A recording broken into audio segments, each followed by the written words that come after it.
स्वागत है दोस्तों आप सबका एक कहानी सुनो की अगली कहानी में। आज मैं आपको एक जो कहानी सुनाने जा रहा हूँ वो एक बायोलॉजी टीचर की है। एक क्लास में एक बायोलॉजी टीचर अपने स्टूडेंट्स को पढ़ा रहा था कि एक कैटरपिलर किस तरह तितली में बदल जाती है। उसने स्टूडेंट्स को बताया कि अगले कुछ घंटों में तितली कोकून से बाहर निकलने के लिए छटपटाएगी, लेकिन उन्होंने कहा कि तितली को बाहर निकलने में कोई भी मदद ना करे। इतना कहकर वे बाहर चले गए। स्टूडेंट्स जिस बात का इंतजार कर रहे थे वो हुआ भी। तितली कोकून से बाहर निकलने के लिए छटपटाने लगी, लेकिन यह देखकर एक बच्चे को दया आ गई। उसने टीचर की बात की परवाह किए बगैर कोकून तोड़कर तितली को बाहर निकलने में मदद की, जिससे तितली को संघर्ष नहीं करना पड़ा और वह आसानी से बाहर निकल आई। लेकिन इस आसानी के कारण वह कुछ देर में ही मर गई। जब टीचर लौटे तो उन्हें पूरी घटना बताई गई। टीचर ने उस बच्चे को समझाया कि उसने तितली की मदद करने के बजाय उसे मार दिया है, क्योंकि कुदरत का यह उसूल है कि कोकून से बाहर आने में जो संघर्ष तितली करती है वही उसके पंखों को मजबूत बनाता है। बच्चों ने उस संघर्ष को उससे छीन लिया था, जिससे कि तितली मर गई थी।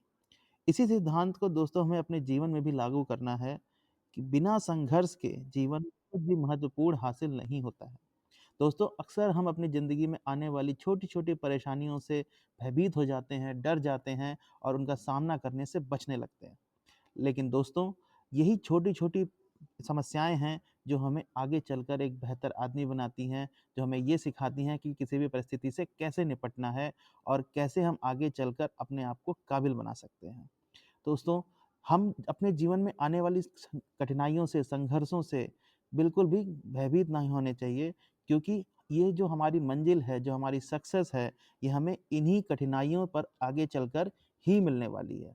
इसमें हम मुझे कुछ पंक्तियाँ याद आ रही हैं। एक बहुत फ़ेमस राइटर हैं नरेंद्र वर्मा जी, उनकी कुछ लाइनें हैं कि राह में मुश्किलें तो हज़ार होंगी, तुम 2 कदम बढ़ाओ तो सही, हो जाएगा हर सपना साकार, तुम चलो तो सही, तुम चलो तो सही।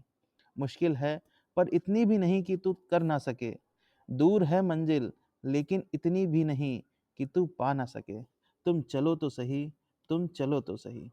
तो दोस्तों, अपने सामने आने वाली समस्याओं से घबराना नहीं चाहिए और उनका डट कर मुकाबला करना चाहिए। उम्मीद करते हैं ये कहानी आपको अच्छी लगी होगी, और अगर ये कहानी आपको अच्छी लगी है तो इसे लाइक करें, कमेंट करें। ऐसी और कहानी सुनने के लिए हमारे चैनल को सब्सक्राइब करें और फ़ेसबुक पर देख रहे हैं तो पेज को फ़ॉलो ज़रूर करें। धन्यवाद।